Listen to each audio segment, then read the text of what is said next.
Hello Internet, Dave Morris here for NewsOK TV. It's Monday, November 12th, much colder today and this week than it was last week.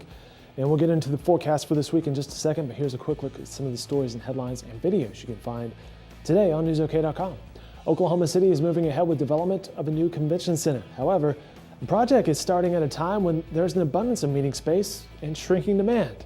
A recent Wall Street Journal report described fierce booking competition for convention centers in areas like Boston and Reno, in which booking were being given away and subsidies were also being thrown in for more meeting and festivities costs.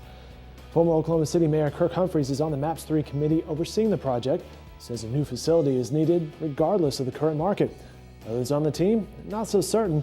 Ward 2 Councilman Ed Shadid said he's been calling for the city to slow down their plans. He argues that for the $250 million convention center to be successful, the city will also have to build a $200 million conference hotel. In-depth reporting has been done by Steve Lackmeyer. Read that in today's Oklahoman and online at NewsOK.com. Officials overseeing the Oklahoma City bombing fund believe divvying up the money among survivors would be a mistake. The Oklahoma City Community Foundation oversees $10 million in donated funds for the benefit of bombing survivors. For the past 17 years, the fund has provided assistance for medical expenses, mental health counseling, living expenses, and scholarships for survivors' families and victims' families. Controversy erupted recently when some survivors called for the foundation to distribute the money.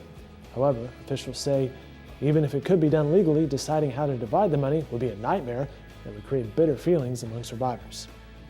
Well, here's the promised Oklahoma weather forecast for you. Expect highs in the mid-50s Monday afternoon with light winds. Overnight lows dipping again back down into the 30s Monday night and the rest of the week. A freeze warning will be in effect over the next 7 days. Highs will edge into the 60s beginning Tuesday and lasting through the weekend, and that's when there's a chance of showers on Sunday. Russell Westbrook banked a half-court shot during a rough-and-tumble game against the Cleveland Cavaliers Sunday night.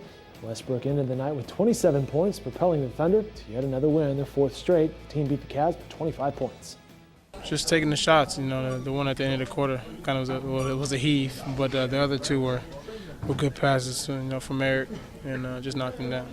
Oklahoma State clinched another conference win after beating the West Virginia Mountaineers by 21 points. The offense got off to a roaring start with Josh Stewart getting the ball in a reverse play, rushing 46 yards for a touchdown. The Cowboys quarterback Clint Shelf, who started as OSU's third-string quarterback, also had a big night. Threw for 4 touchdown passes, and that launched the Pokes to a 55-34 win over West Virginia. I'm very proud of Clint Shelf. I thought he did a great job. He handled himself well. He handled our offense. He made plays. He was effective throwing the ball. He was effective running the ball when we asked him to. The Sooners held off the Baylor Bears 42-34 in Norman on Saturday night. Brendan Clay scored the first 2 touchdowns of the afternoon. OU quarterback Landry Jones ended the evening with 277 yards, 2 touchdowns. The win brings Bob Stoops up to 146 wins. That passes Bud Wilkinson. So they ran the ball more than you would like, but when they stretch you so much with so much speed with all the receivers, it's sort of which way do you want to work them. You have to spread out with them to cover it. We chose to do that. We knew we'd suffer a little bit with the run game, and fortunately, though, we came up on the positive side of that. We are 2 weeks out from this year's Bedlam battle. OU and OSU will square off in Norman on November 24th. The teams are competing for more than bragging rights this year. They're also participating in the Bedlam vs. Hunger Challenge. It's part of a new Feed the Children campaign to fight hunger. Teams from each school will try to pack 400 boxes with food and another 400 boxes with essentials. And those boxes will then be loaded into a 53-foot tractor trailer, and the team to complete the challenge first wins. The competition will take place at 5:30 p.m. to 9 p.m. on November 19th and 20th.